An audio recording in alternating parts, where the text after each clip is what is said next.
여러분 반갑습니다. 선교적으로 읽는 마가복음 8번째 영상입니다. 드디어 마지막 영상입니다. 끝까지 이렇게 시청해 주셔서 관심을 가져 주셔서 너무 감사하다는 말씀을 꼭 드리고 싶습니다. 그리고 8번의 강의가 쉽지 않으셨을 텐데 또 계속해서 어쨌든 시청해 주시고 그렇게 마가복음을 선교적으로 읽으려고 노력하셨던 분들에게 조금이라도 성경이 좀 더 선교적으로 읽혀지고 그리고 그렇게 읽혀진 그 은혜로 말미암아 우리들의 삶이 조금 더 선교적인 삶이 돼서 하나님이 기뻐하시는 삶을 살아갈 수 있게 되셨기를, 그리고 앞으로 더 그렇게 우리가 살아갈 수 있기를 정말 바랍니다. 오늘 마지막 시간입니다. 오늘은 저희들 마가복음 14장 1절에서부터 11절까지의 말씀을 살펴볼 겁니다. 우리가 잘 아는 것처럼 한 여인이 예수님께 기름을 붓는 그 장면이 이제 기록되어져 있는 본문입니다. 사실은 오늘은 마지막이기 때문에 예수님의 이 순환 내러티브를 저희들이 다 다뤄야 하죠. 예수님이 어떻게 고난을 당하셨는지, 어떻게 십자가를 지게 되셨는지에 대해서 기록하고 있는 이 예수님의 순환 내러티브, 이게 마가복음에서는 13장에서부터 14장, 15장, 16장에 걸쳐서 기록되어져 있습니다. 근데 이 이야기를 우리가 다 다룰 수는 없고 좀 대표적으로 14장에 기록되어져 있는 이 말씀을 중심으로 마가복음의 저자는 이 순환 내러티브 속에서, 더 나아가서 마가복음 전체 속에서 우리들에게 무엇을 정말 말하고 싶어 했는지를 알아보는 시간을 좀 가지면 좋겠습니다. 본문으로 바로 들어가기 전에 이 이야기를 저희들이 먼저 좀 해야 할 것 같습니다. 제가 이제 종종 여러분들에게 이 강의를 진행해 오면서 말씀을 드렸던 부분인데, 여러분들 마가복음에는 크게 두 부류의 등장인물들이 등장을 합니다. 쉽게 말하면 먼저는 내부자들, 그리고 외부자들이 있습니다. 이게 어떻게 구분이 됐냐면, 여러분, 예수님의 정체성, 일단은 이렇게 있으면 내부자들은 이렇게 구분해 볼 수 있습니다. 내부자들은 어쨌든 예수님과 가장 가까이서 가장 많은 시간들을 보낸 자들입니다. 대표적으로 이제 12제자들이 있겠죠. 특히 이제 베드로. 제가 말씀드렸던 것처럼 이 베드로로 대표되는 이 12제자들을 지금 이 마가복음의 저자는 계속해서 사실은 1장에서부터 16장까지 이들을 깎아내립니다. 가장 가까이서 예수님과 시간을 많이 보낸 내부자들이지만 사실은 이들이 제일 예수님이 어떠한 분이신지를 이해하지 못하는 그림을 끝까지 그려갑니다. 사실 이 순환 내러티브 안에서는 이들의 어떤 그런 무지함이 극에 달합니다. 우리가 잘 아는 것처럼 가룟 유다가 예수님을 팔아먹고 베드로가 예수님을 3번 부인하는 이런 장면들을 통해서 결국 이들은 참 끝내 안 될 사람들이었구나 라는 이미지를 우리들에게 줄 정도로 마가복음 내에서는 굉장히 이것을 극명하게 우리들에게 보여줍니다. 그리고 뭐 또 다른 내부자들로 한다면 뭐 기득권층, 성전을 중심으로 하고 있는 기득권층들이라고 할 수 있겠죠. 대제사장들, 서기관들, 뭐 이런 사람들, 그리고 뭐 또 다른 부류지만 뭐 이렇게 바리새인들. 그러니까 이들은 모두 다 사실은 내부자들로 카테고리화 할 수 있는 인물들입니다. 이들의 특징이 무엇입니까? 이들은 전부 누구보다도 예수님이 어떠한 분이신지를 제일 잘 알 것이다 라고 기대받는 자들입니다. 그런데 마가복음 내에서는 계속 이들이 제일 모르는 자들로 마가복음 저자는 그렇게 기록을 해 나갑니다. 그렇다면 외부자들은 누구겠습니까? 외부자들은 예수님과 가장 멀리 있는 자들, 제일 관계가 없어 보이는 자들, 이 외부자들입니다. 이들 중에서는 뭐 병자들도 있고, 뭐 죄인들, 귀신 들린 사람들, 이런 자들이 있겠죠. 그래서 이들은 외부자들로 분류를 할 수가 있습니다.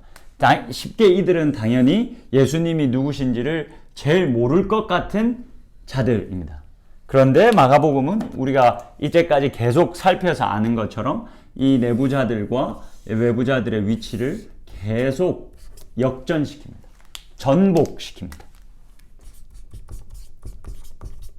내부자들은 예수님과 정말 많은 시간을 보내고 나름 좋은 위치를 가지고 있는 자들이었지만 계속해서 예수님이 누구신지를 모르고, 정말 어이없게 외부자들은 예수님이 어떠한 분이신지를 계속해서 정확하게 고백하는 것을 우리가 볼 수가 있습니다.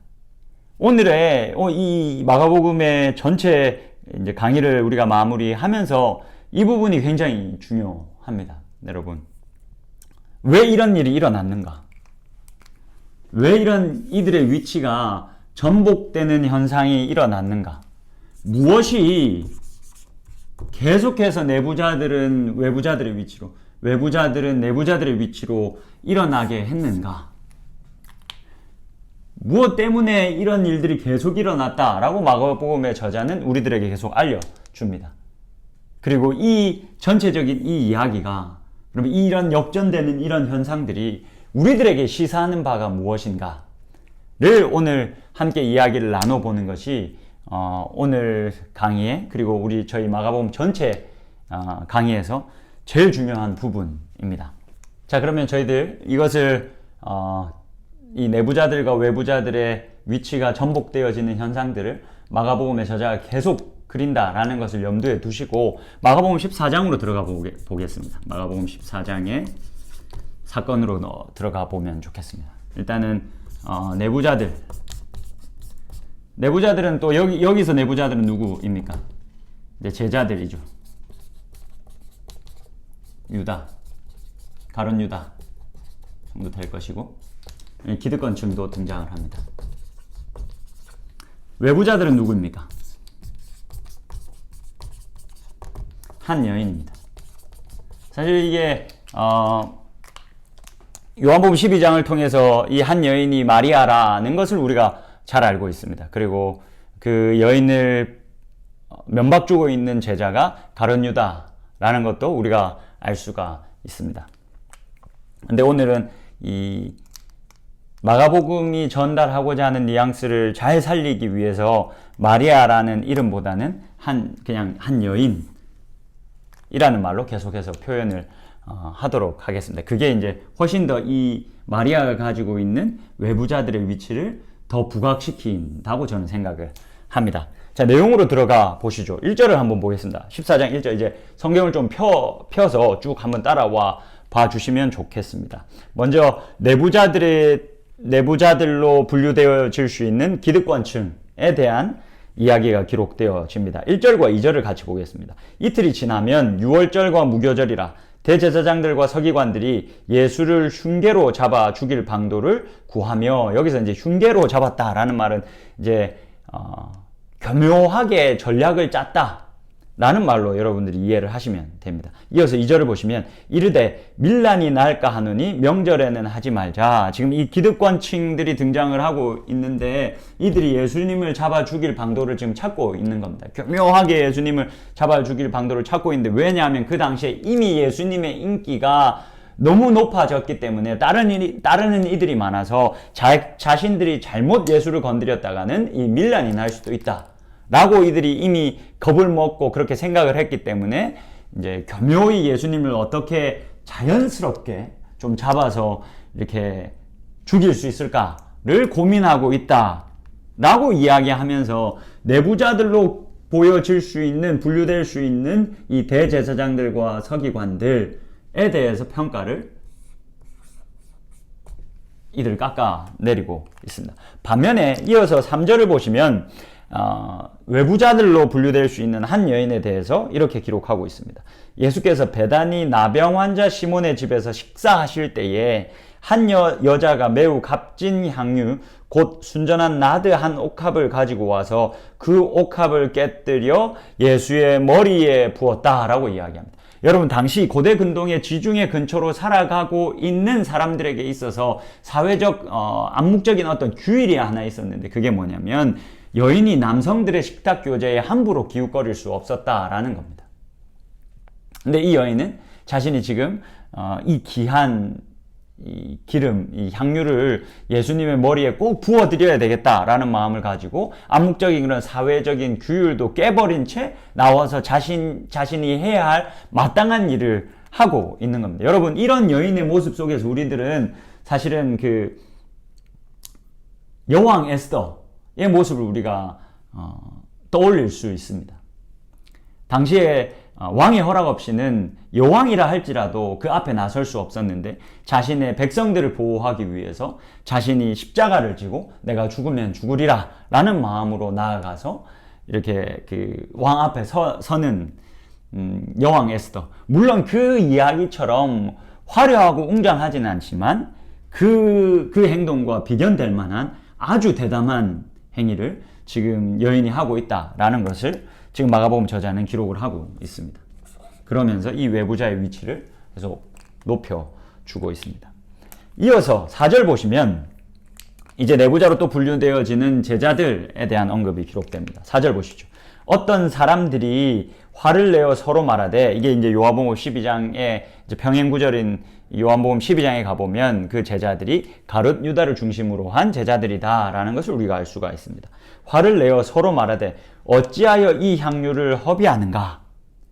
왜 이 비싼, 이게 이 당시 지금 이 여인이 깨서 예수님 머리 위에 부어드린 그게 한 300데나리온의 가치가 있는 것으로 보입니다. 5절을 이어서 보시죠. 이 향유를 300데나리온 이상에 팔아 가난한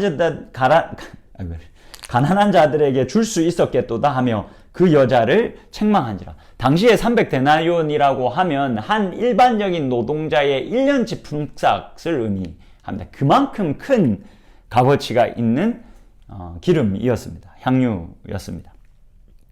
그것을 깨서 예수님께 머리에 드렸더니 지금 이들이 그 여인을 비난하고 있는 겁니다. 사실 이들의 비난에는 모르겠습니다. 이들은 신명기 15장의 말씀을 떠올리고 있었을지 모르겠습니다. 신명기 15장에는 이렇게 기록되어져 있습니다. 그러니까 아마도 누군가가 당신들 왜 이 여인의 한 행동을 그렇게 비난합니까? 무슨 근거로 그렇게 비난합니까? 라고 말하면 아마 당시의 제자들은 신명기 15장의 말씀을 가지고 왔을지도 모릅니다. 제가 읽어드리겠습니다. 신명기 15장 7절과 8절 말씀입니다. 내 하나님 여호와께서 내게 주신 땅 어느 성읍에서든지 가난한 형제가 너와 함께 거주하거든 그 가난한 형제에게 내 마음을 완악하게 하지 말며 내 손을 움켜쥐지도 말고 반드시 내 손을 그에게 펴서 그에게 필요한 대로 쓸 것을 넉넉히 구워주라 라는 말씀이 신명기, 이들에게는 너무나도 생명과 같은 책 모세오경 내에 기록되어져 있습니다. 아마도 이들은 이런 여인의 행동을 비난하면서 신명기 15장의 말씀을 떠올렸을지 모르겠습니다. 그러나 이들의 진심에는 사실은 왜 이 귀한 것을 가난한 자들에게 나누어 주지 않느냐? 왜 우리는 반드시 이 가난한 자를 생각해야 된다라는 말보다는 그 물질에 대한 뭐라 그럴까요? 아까움이 깊이 배어져 있다라는 것을 우리가 알 수가 있습니다. 왜냐하면 이렇게 비난하고 있는 제자들의 중심에 서 있는 가룟 유다가 바로 이어지는 10절과 11절의 말씀을 보면 얼마의 예수를 넘겨주고 팔까를 고민하는 모습을 통해서 이들의 진심은 이웃을 향한 어떤 그런 더 좋은 것을 주지 못했다라는 안타까움이 아니라 그냥 그 물질 그 자체의 아까운 마음이었다라는 것을 우리가 알 수가 있습니다. 어쨌든 이 4절과 이 5절의 말씀을 통해서 내부자들로 볼 수 있는 이 제자들의 위치도 지금 저자는 깎아내리고 있다라는 것을 알 수가 있습니다. 이어서 6절을 보시면 예수님께서 이렇게 대답하십니다. 그들의 이 여인을 비난하는 이야기를 듣고 예수님이 뭐라고 말씀하시냐면 예수께서 이르시되 가만두라 너희가 어찌하여 그를 괴롭게 하느냐 그가 내게 좋은 일을 하였느니라. 가난한 자들은 항상 너희와 함께 있으니 아무 때라도 원하는 대로 도울 수 있거니와 나는 너희와 항상 함께 있지 아니하니라 라고 예수님이 이야기하십니다. 이 말은 너희들이 지금 당장은 이 가난한 자들한테 소홀해도 된다 뭐 이런 말씀은 아닙니다. 지금 이 이들이 신명기 15장을 가지고 근거로 이 여인에게 지금 시비를 걸고 있는데, 지금 예수님이 하시는 말씀은 뭐냐면, 지금 이 여인의 행위는 이웃을 돕고 돕지 않고의 문제가 아니고 또 다른 의미가 있는 일이다. 이 여인이 한 행위가 매우 중요한 행위이다 라고 말하면서 이 여인이 한 행위에 대해서 마가복음 저자가 지금 이 여인의 위치를 다시 한 번 더 높여주고 있는 것을 우리가 볼 수가 있습니다. 또 계속해서 보시면 8절과 9절은 좀 넘어가고 10절과 11절을 한번 보겠습니다.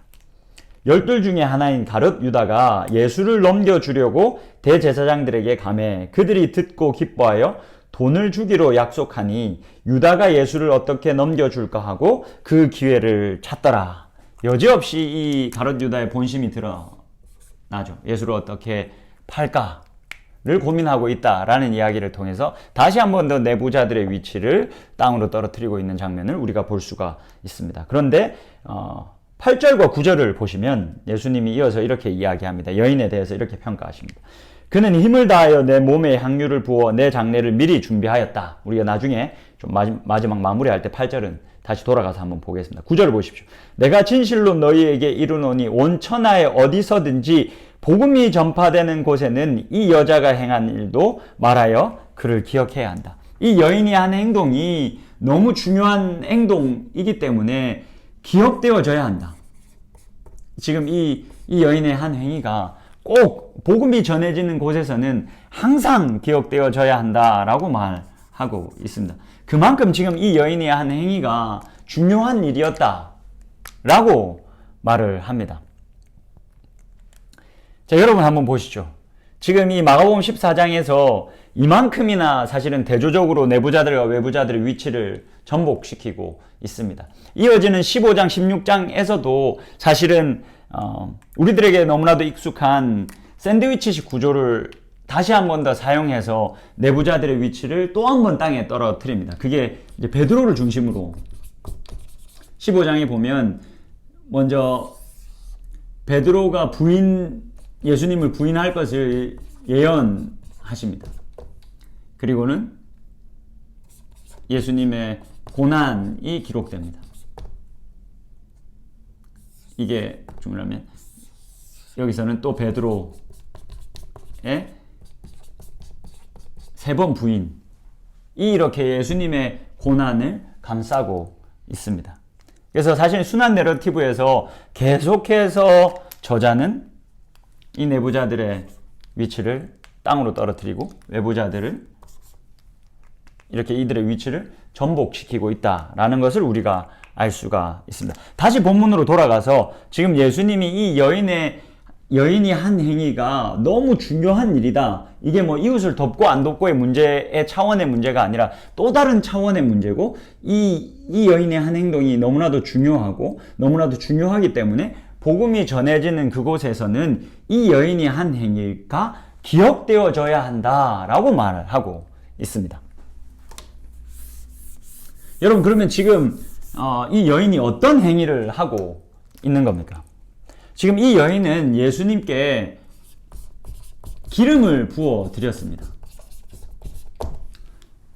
사무엘상 16장에서 선지자 사무엘이 다윗에게 기름을 부어 붓습니다. 기름을 부어서 그 다윗을 왕으로 세웁니다. 그래서 이후로 세워지는 모든 이스라엘의 왕들은 기름 부음 받은 자들로 일컬음을 받습니다. 그러니까 그들을 왕을 또 다른 말로 표현하면 기름 부음 받은 자라고 표현하기도 합니다. 시편에 이제 그런 표현들이 많이 기록되어집니다.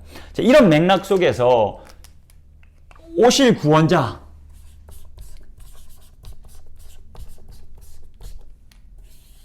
다윗의 자손으로 자신들을 구원할 이 구원자도 기름 부음 받은 자가 기름 부음을 받아서 그렇게 왕으로 세워질 것이다 라는 기대를 당연히 받게 되었습니다.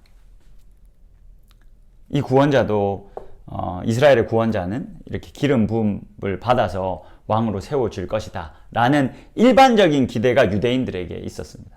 여러분 지금 그런 일반적인 기대를 지금 마가복음 저자가 끌어와서 이 마가복음 14장에서 이 여인을 통해서 지금 어떤 장면을 기록하고 있습니까? 예수님이 사실은 이 마가복음 14장은 왕의 즉위식입니다. 여러분. 그런데 이 왕의 즉위식이 그 당시에 유대인들의 기대와는 너무 다른 즉위식이었던 겁니다. 그들이 기대했던 것은 그리스도가 기름 부음을 받아 구원자가 기름 부음을 받아서 그리스도가 되고 메시아가 되고 그렇게 왕으로 세워지게 될 텐데 그 당시에는 엄청난 화려한 행사나 뭐 엄청난 일들이 일어나서 그렇게 화려하고 멋지게 왕으로 임할 것이다 라고 생각을 했는데 지금 마가복음 14장에서 마가복음 저자가 왕의 즉위식이 이러한 방법으로 일어났다라는 겁니다. 어디에서 이 왕의 즉위식이 일어났습니까? 예루살렘도 아니고 예루살렘의 중심을 잡고 있는 성전도 아니고 예루살렘의 변두리에 있는 베다니에서 심지어 나병 환자 시몬이라는 잘 알지도 못하는 이 나병 환자 시몬이라는 집에서 왕의 즉위식이 일어났습니다. 그리고 한 여인, 이 이름도 붙여주지 않고 있는 이 한 여인, 철저히 외부자인 이 한 여인을 통해서 왕의 그 예수 그리스도가 기름 부음을 받고 왕 위에 오르셨다라는 이야기를 지금 마가복음 저자는 우리들에게 하고 있는 겁니다. 정말 전혀 기대와는 다른 방식으로 왕의 자리에 오르셨고 정말 전혀 기대와는 다른 방법으로 그렇게 왕이 되셨다 라고 이야기를 하고 있는 겁니다. 8절을 한번 보시겠습니까, 여러분? 본문 8절. 예수님이 이렇게 말씀하셨습니다. 그는 힘을 다하여 내 몸에 향유를 부어 그렇게 기름을 부어 나를 왕으로 세웠다. 지금 이 여인이 한 행동이 나에게 기름을 부어서 왕으로 세운 행동이다. 이 여인이 선지자도 아니고 뭐 제사장도 아니고 뭐 존경받는 인물도 아니고 그냥 어떤 그 여인이 자신의 머리 위에 기름을 부어서 나를 왕으로 세웠다라는 이야기를 하고 있습니다. 내 몸에 향유를 부어 내 장례를 미리 준비하였느니라. 그렇게 왕이 되셨습니다. 예수님이 지금 뭐라고 말씀하시는 겁니까? 그렇게 왕이 되셔서 왕으로서의 사명, 왕적 사명, 이 뭐라고 말하는 겁니까? 왕으로 즉위하셔서 이 왕이 왕적 사명을 받는데 그 왕적 사명이 죽음이라고 지금 저자는 이야기하고 있는 겁니다. 왕으로서 이제 자신이 해야 될 일은 이 세상을 위하여서 자신이 죽는 것이다. 이 일을 지금 이 여인이 했다는 겁니다. 이 놀라운 일을 이 여인이 한 거다. 그러니까 복음이 전해지는 곳에서는 이 여인이 한 것, 예수님에게 이 왕적 사명을 준 것, 죽음이라는 이 왕적 사명을 준 것이 모든 사람에게 기억되게 해야 한다라고 지금 말하고 있는 겁니다, 여러분. 여러분, 마가복음 진짜 정말 투박하고 무식하지 않습니까? 여러분, 마가복음이 대부분의 학자들이 마가복음은 16장 8절에서 원래 끝난다. 원래 마가복음 16장 8절에서 끝날 것이다. 그러면 우리들이 가지고 있는 지금 마가복음 16장 9절에서부터 20절은 무엇이냐? 후대에 아마 이 복음서를 읽게 되는 독자들을 위해서 뭔가 누군가가 편집해서 추가한 것일 것이다 라고 주장하는 학자들이 많습니다. 여러분, 여기서 이 마가복음 16장 9절에서부터 20절까지가 이제 후대에 편집이 돼서 더해진 것이냐 아닌 것이냐, 이것보다 중요한 것은 마가복음 16장 9절에서부터 20절까지가 어떤 내용으로 채워져 있는가를 아는 것이 훨씬 더 중요합니다.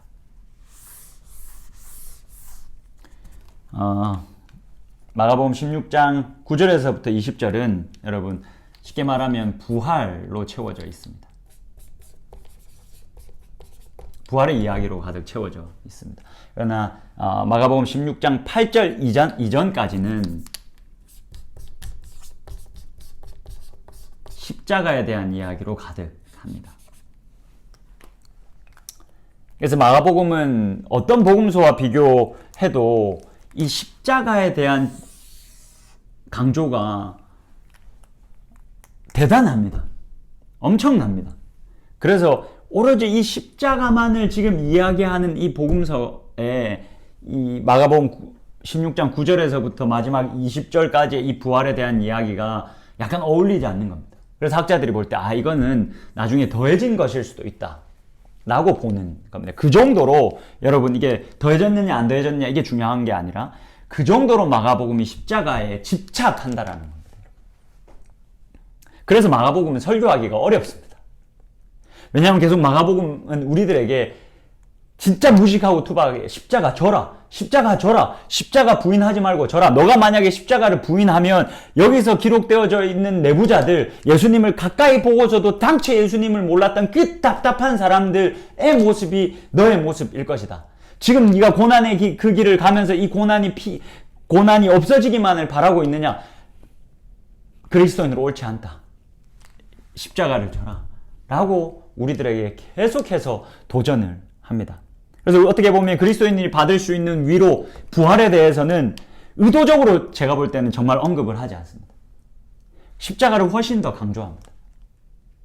그 당시에 어려움 중에 있던 이 마가복음의 독자들에게 정면 돌파하는 거죠.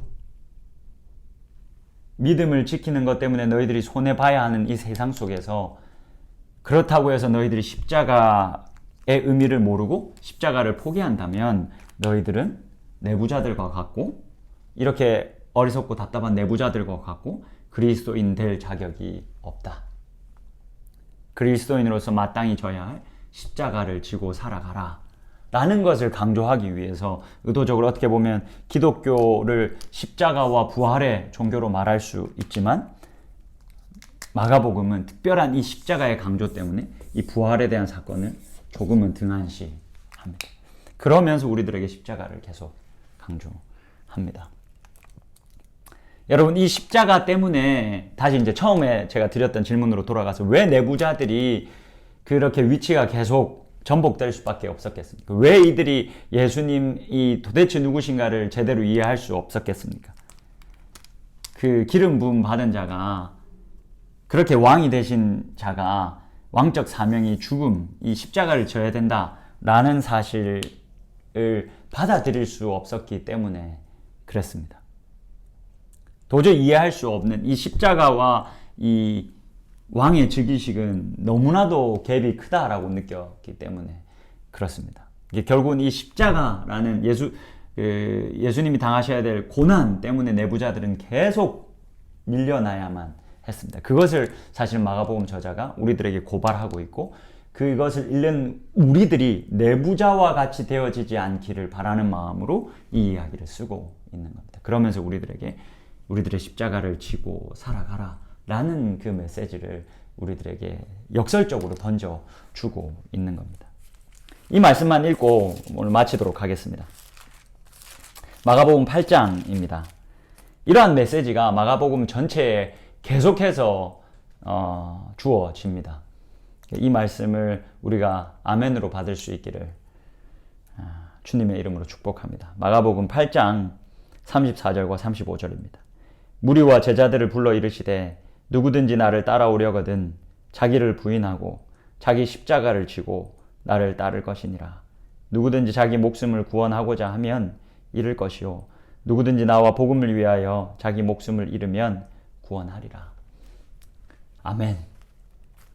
여러분, 우리가 인생을 살아가다 보면 우리의 욕심이 우리의 마음을 앞설 때가 참 많이 있습니다. 그러나 그럴 때마다 마가복음은 우리들에게 십자가를 지라, 그 욕심을 내려놓고 십자가를 지라, 그렇게 십자가를 지고 살아가야만 이 깨어진 세상이 회복되어질 수 있다라고 말합니다. 여러분, 쉽지 않지만, 늘 어렵지만 이 십자가를 지고 살아가면서 이 깨어진 세상을 계속해서 회복해 나가시는 그 하나님의 선교 사역에 계속해서 영광스럽게 동참하며 살아갈 수 있는 저와 여러분이 될 수 있기를 주님의 이름으로 축복합니다. 그동안 이 부족한 강의를 열심히 들어주시고 따라와 주셔서 너무너무 감사합니다. 너무 많이 수고하셨습니다.